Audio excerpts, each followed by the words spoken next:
Olá pessoal, tudo bem?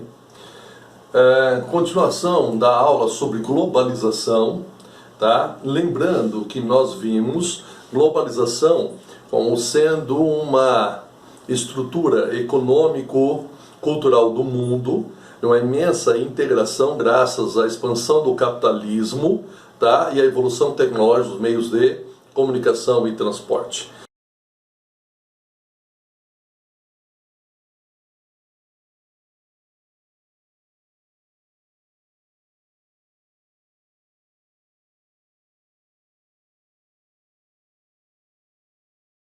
Nós falamos de globalização, seus aspectos negativos, sempre relacionados ao que? A questão social.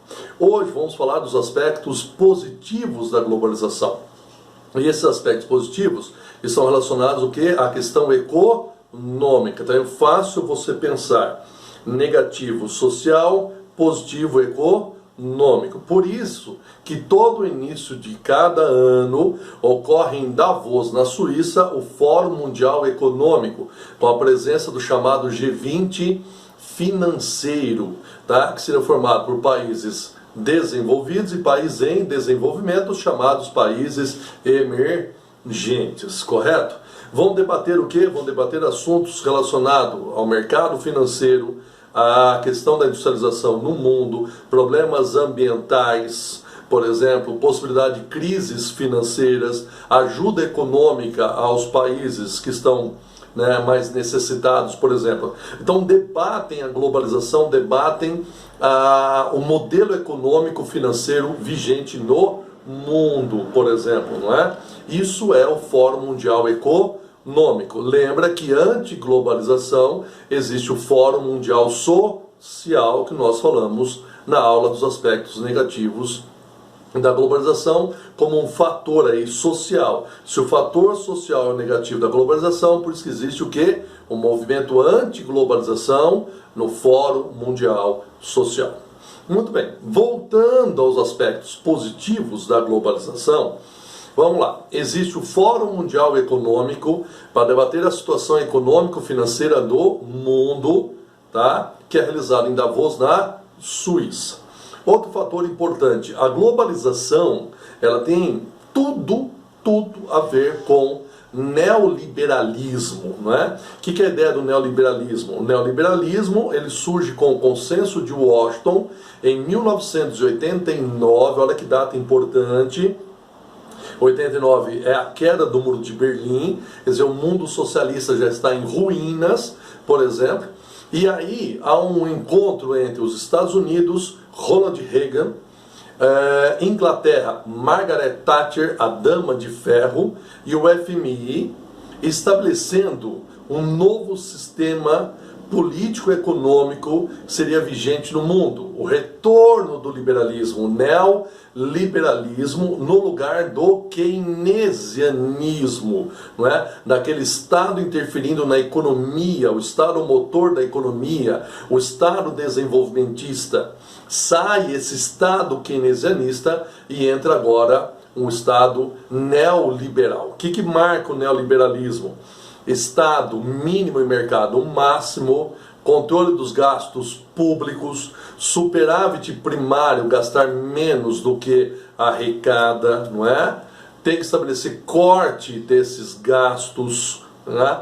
E privatizações e a livre concorrência, o livre mercado, aí a parte da globalização. Para que ocorra uma integração imensa do mundo, nós temos que estabelecer o quê? Um livre comércio entre as nações. Por isso que globalização tem tudo a ver com neoliberalismo, correto? Isso é um ponto muito importante. Então, duas palavras são essenciais em globalização, tá? Tecnologia dos meios de transporte e comunicação, integrando as localidades no mundo, e do outro lado, a política neoliberal, justamente defendendo o quê? Essa abertura dos mercados para esse livre mercado, esse livre concorrência. Isso é o ponto essencial do neoliberalismo, tá? Isso é visto como um aspecto positivo na globalização devido ao aumento das trocas comerciais. E aí nós já podemos pensar uma outra característica importante, positiva, que é a interdependência dos países, não é? Os países estão interligados, interconectados, por exemplo, não é? Isso acaba ampliando os mercados consumidores, fornecedores de matérias-primas, isso acaba ampliando as trocas comerciais do mundo, nunca vista antes na história do mundo, tá? A capacidade, o tamanho das trocas comerciais em produtos e em valores econômicos, né? Industrializados de um lado e commodities do outro, correto? Marcando aí essa divisão internacional do trabalho, ainda ricos, tecnologia, países em desenvolvimento, ainda ligado a commodities, legal? Mas diante dessas práticas intensas de comércio no mundo, tá? Foi feito o quê? Em 1995, pessoal, ao surgimento da Organização Mundial do Comércio, em substituição ao GATT, Acordo Geral de Tarifas e Comércio, criado em 1947, que foi idealizado na Conferência de Bretton Woods. Em 1944, aquela mesa colocou o dólar como moeda mundial, criou o FMI e criou o Banco Mundial. Sai esse acordo e entra uma Organização Mundial do Comércio. Por quê? Porque a década de 90 já estamos vivenciando a globalização e as trocas comerciais não param, tudo bem? Tornarem-se cada vez mais intensas, né? Os fluxos comerciais cada vez mais intensos. Então há necessidade de uma organização para estabelecer regras para quê? Para que serve a OMC? Para combater práticas protecionistas, tudo bem? Para isso que serve a Organização Mundial do Comércio. Aí nós já podemos recordar uma outra coisa importante, que existe o G20 comercial, formado por países em desenvolvimento chamados emergentes, que são países que vão justamente, não é, lutar para a queda do sistema protecionista dos países desenvolvidos, né, abrindo o mercado dos países desenvolvidos para os produtos ligados às commodities, por exemplo. Então, os países em desenvolvimento emergentes, que são grandes exportadores de commodities, principalmente agrícolas, eles se veem em prejuízo diante de práticas protecionistas dos países desenvolvidos, Estados Unidos, União Europeia, principalmente pela França, não é? Que acaba afetando os mercados dos países mais pobres. Então, o G20 comercial, ele vem para isso, ele vem para debater, para tentar essa negociação, essa rodada de negociações, que os países ricos possam abrir os seus mercados para os produtos agrícolas. Em contrapartida, os países ricos querem que os pobres abram os seus mercados para o setor industrial. Com isso, os países pobres teriam um setor industrial totalmente quebrado. Então fica esse impasse. Rico quer que o pobre abra o mercado industrial. O pobre quer que o rico abra o mercado agrícola, certo? O nosso setor agrícola é muito competente. Logicamente, nós afetaríamos a economia de países aí no setor agrário. Então fica esse impasse. Lembra que esse impasse, nós estamos falando da famosa rodada Doha, que substituiu a rodada do Uruguai lá em 2001, né, que vem debatendo justamente aí, né, práticas protecionistas e de subsídios dos países ricos, que acabam afetando a economia dos países pobres, acabam empobrecendo e aumentando a fome nesses países aí mais vulneráveis socioeconomicamente, tá? Outra coisa importante, não podemos esquecer que em 2001 a China entra para a Organização Mundial do Comércio, em que vários países vão reconhecê-la como uma economia de mercado, tá? Com isso, a China pode sofrer salvaguardas, podem sofrer aí certas sanções através de práticas protecionistas contra os seus produtos. Isso é permitido, tá, dentro da Organização Mundial do Comércio, porque agora ela é um membro. Mas por que a China fez isso? Tá? Se ela sabe que ela pode sofrer aí salvaguardas, sanções econômicas dentro de protecionismo, porque obedecendo às regras da Organização Mundial do Comércio, ela abre o seu mercado para o investimento do mundo todo. Então para ela é uma vantagem.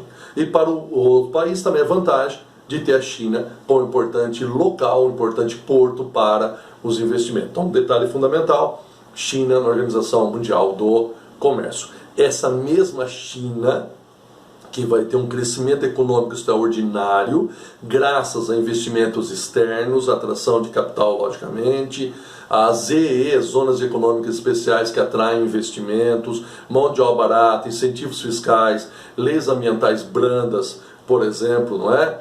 Então nós temos aí um país de grande atração de investimentos externos. Mas essa China também não é só uma área que vai receber, é uma China também que se expande como um país que busca uma hegemonia geopolítica no mundo, confrontando com os Estados Unidos, com grandes investimentos sobre a África, América Latina, a Ásia. Lembra que a China vai retomar a rota da seda, que é essa rota de comércio integrando Ásia, Europa e África.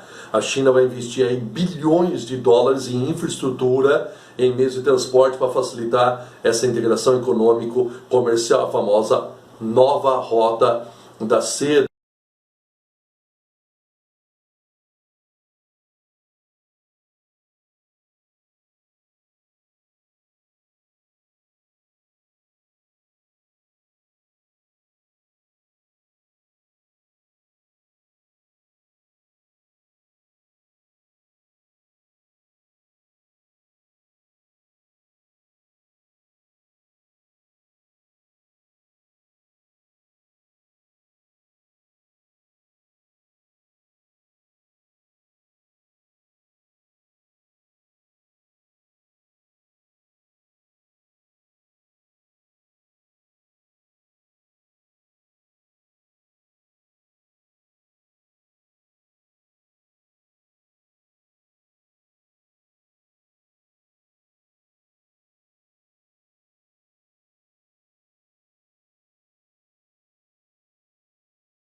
Outra coisa, a China, lá em 1996, diante da expansão da OTAN para o leste europeu, né, já que caiu a cortina de ferro, a China, Rússia, nós vamos ter depois a participação do Paquistão, da Índia, vai criar a chamada OCX, Organização para a Cooperação de Xangai, tá? Que é uma organização militar que vai fazer frente justamente à OTAN. Lógico que não tem a mesma condição, mas sim, então nós temos o mundo de um lado a OTAN e do outro lado a OCX, tudo bem?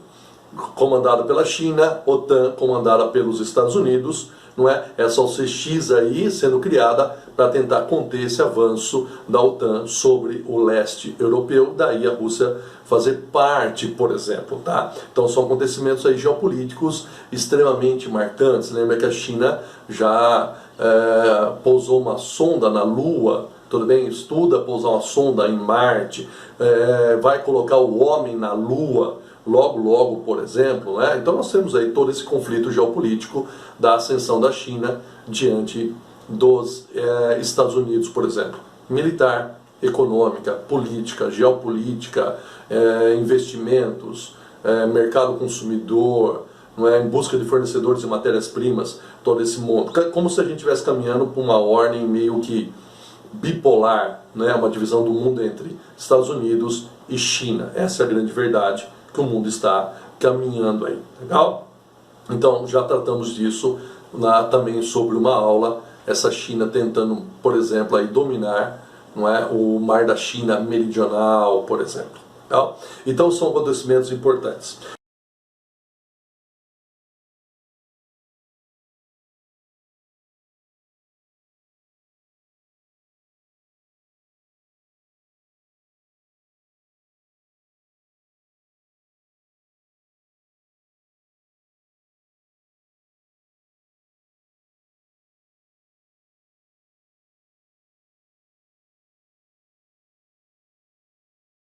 Outro fato, nós temos uma intensa circulação de mercadorias, de capitais, de pessoas, tá, no mundo.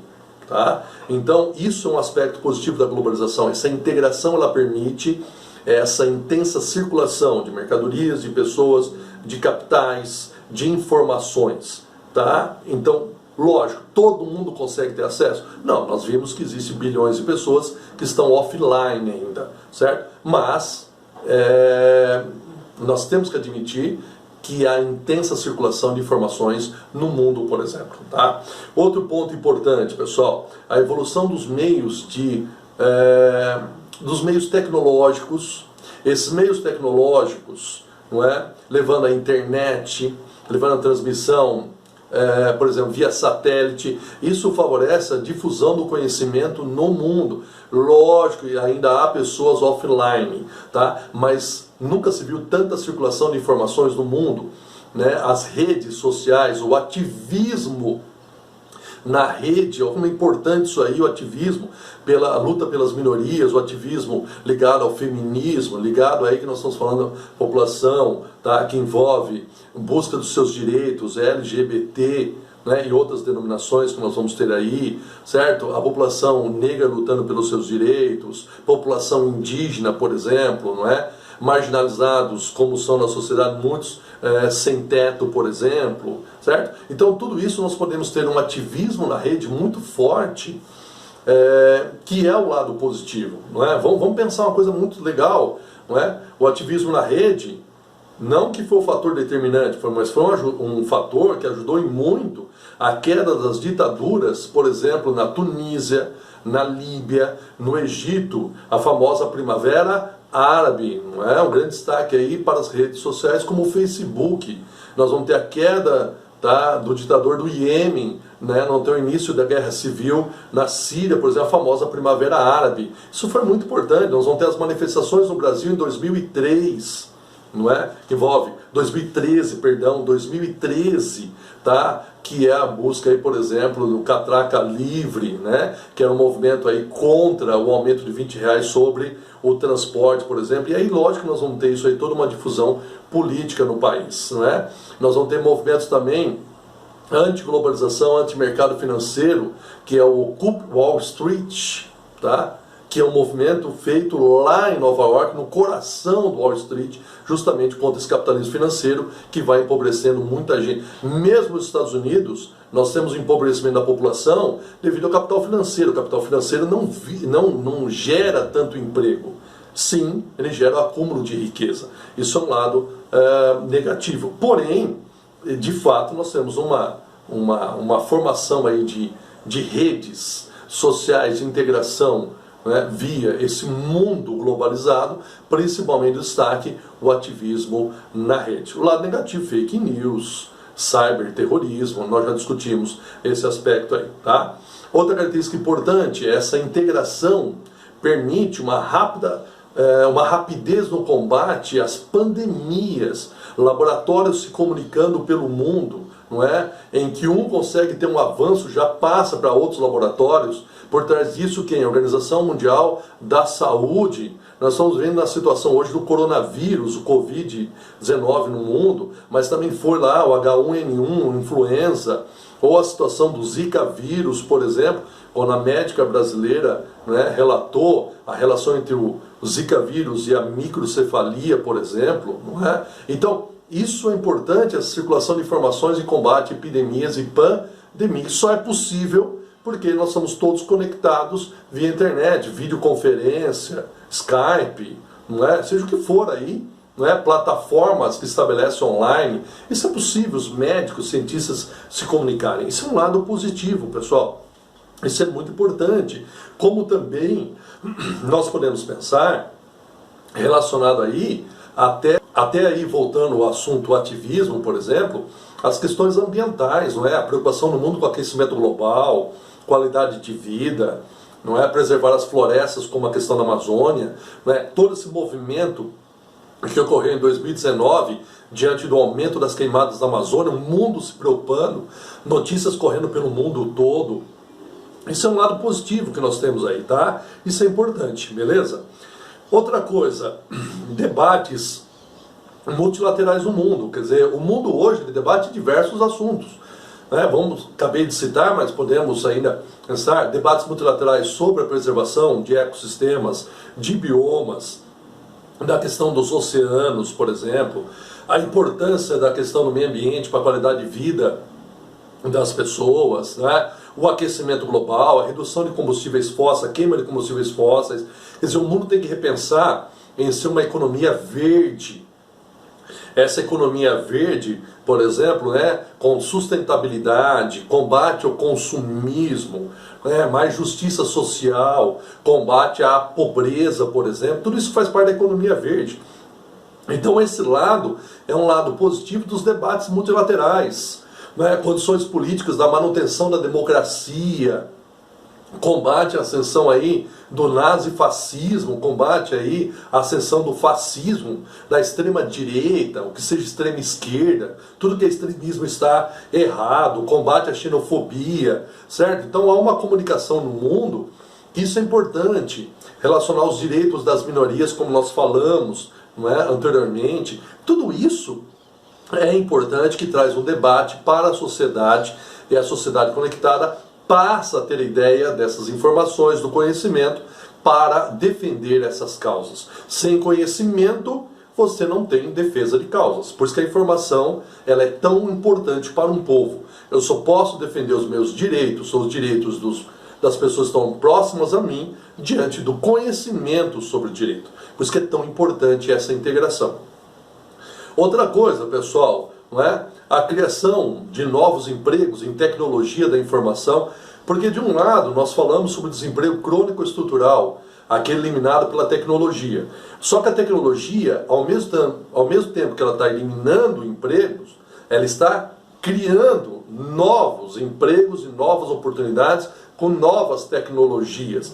Haja visto hoje a importância da tecnologia da informação, a área da robótica, por exemplo, a área dos aplicativos para celular. Nós estamos vendo aí uma coisa extraordinária, essas plataformas, pessoas trabalham a criação de jogos. Olha o que foi aí, né, os jogos como Minecraft, por exemplo, não é uma coisa impressionante. O mundo dos jogos hoje por computador é algo que movimenta bilhões de dólares ao mundo, certo? Isso são empregos que surgem. Hoje nós temos aí, vamos dizer assim, quase que uma profissão, o pessoal que faz o quê? Jogos virtuais. Não é? Você tem competição que movimenta milhões no mundo. Olha que coisa interessante. São novas funcionalidades que surgem aí nesse mundo globalizado, importante, né? E aí o fato do crescimento econômico das economias emergentes, pessoal. Se o mundo está mais integrado, com a ideia de mais aberturas econômicas, então o mundo pobre tem a possibilidade, não é, de ampliar a atração de empresas estrangeiras, tudo bem? Como também de participar do mercado mais amplo de países desenvolvidos ou em desenvolvimento. Então hoje você tem comércio entre pobre com pobre, ou melhor dizendo, em desenvolvimento com em desenvolvimento, rico com rico, rico com em desenvolvimento. Quer dizer, você tem uma integração total no mundo hoje. Isso favorece o crescimento econômico dessas nações. Já visto, nós tivemos o crescimento nos anos 2000 com a valorização das commodities, dos BRICS, Brasil, Rússia, Índia, China e África do Sul, que entra posteriormente em 2011, mas são países que tiveram um ganho muito grande no mundo, não é? Oferecendo uma grande população, oferecendo o crescimento da classe média. Isso é muito importante. Lembra que países em desenvolvimento eles vão ter o chamado bônus ou janela demográfica, em que a maioria da população está na faixa etária adulta, tá? Gerando aí o quê? A maioria da população como população economicamente ativa. Olha que fato importante quando vocês estudam pirâmide etária, estrutura etária de uma nação. A contribuição aí da Rússia, da China, não é? A contribuição que nós vamos ter aí do Brasil, África do Sul, não é? Um aspecto muito importante. A Rússia é um pouquinho menos, logicamente, nesse cenário aí. Mas gigantes como o Brasil, China, não é? A questão da Índia, o aspecto da África do Sul, são países que contribuem com imensa população e esse crescimento da classe média, por exemplo, tá? Então, vamos lembrar dos tigres asiáticos, país de rápido processo industrial a partir dos anos da década de 1960, novos tigres asiáticos a partir dos anos 1980, legal? Hoje nós estamos falando de Turquia, México, por exemplo, né, países que estão tendo ganhos aí importantes no aparecimento. Países africanos, Nigéria, África do Sul, países africanos hoje com alto crescimento econômico graças a investimentos da China. Outro detalhe, nós falamos transnacionais. Multinacionais é quando empresas instalam filiais em diversos países. Transnacionais são as fábricas globais. Tá? As transnacionais são aquelas que instalam filiais em outros países, em que essas filiais elas têm praticamente, pessoal, uma condição de independência sobre os seus investimentos.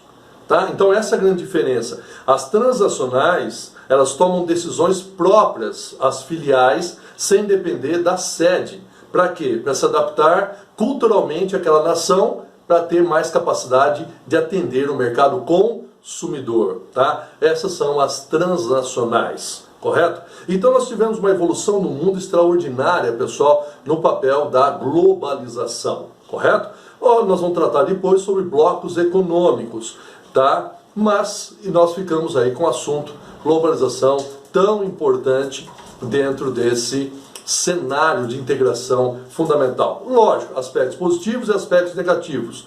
Porém, nós temos que estudar com os olhos da geografia, da história, sem aí questões ideológicas, se está certo, se está errado, mas analisar o que está acontecendo no mundo, de fato aí, nessa percepção, dessa ascensão no mundo, né, dos emergentes, a questão do declínio americano, por exemplo, não é, na questão aí militar e econômica, pandemias no mundo. Então são cenários importantes que nós estamos visando.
Da história, sem aí questões ideológicas, se está certo, se está errado, mas analisar o que está acontecendo no mundo, de fato aí, nessa percepção, dessa ascensão no mundo, né, dos emergentes, a questão do declínio americano, por exemplo, não é? No questão aí militar e econômica, pandemias no mundo. Então são cenários importantes que nós estamos visando. Beleza, pessoal? Um grande abraço, até mais, tá? Um grande abraço novamente.